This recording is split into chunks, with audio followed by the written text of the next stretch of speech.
These are the roots of Western music.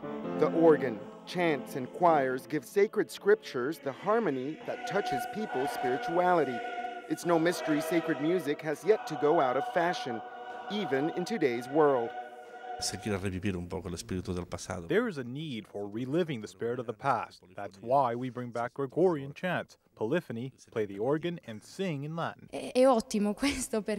This is wonderful because it would be a sin if this music were lost. Not only is sacred music making a comeback in church liturgy, but it's also topping charts and selling records all over the world. Like many other things, I believe that sacred music is a good way to approach eternity as close as possible. Students from all around flock to the Pontifical Institute for Sacred Music in Rome to sing under the direction of the Institute's president, Monsignor Valentín Miserachs, who also teaches this polyphony class. The first thing I do is put them in direct contact with the scriptures so that they can understand the meaning and the feeling that comes from each text. Today, the class is learning a piece called Magnificat, composed by Monsignor Miserachs himself for a liturgy on the Virgin Mary. And with a bit of discipline,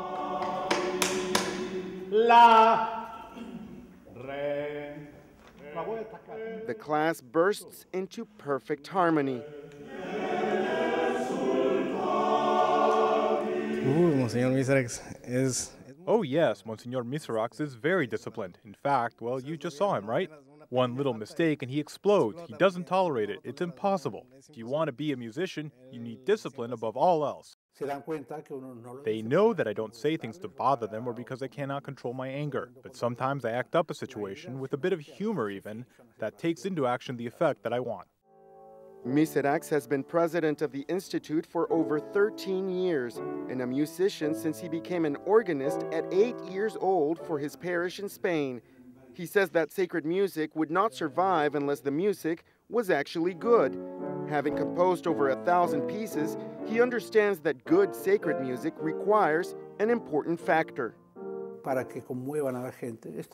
It has to move people. This is my #1 rule. I compose to move, to make somebody cry, but for faith and sentiment. But before that, I have to cry. When I compose something and I feel emotional, I get a rush and I cry. Then it's a good sign my rule has come to effect. And it works. It works. It's not easy to keep the roots of Western music alive, but its importance in the Church's liturgy, the beauty of its melodies, and the passion of its musicians keeps sacred music as vigorous today as it has been for centuries.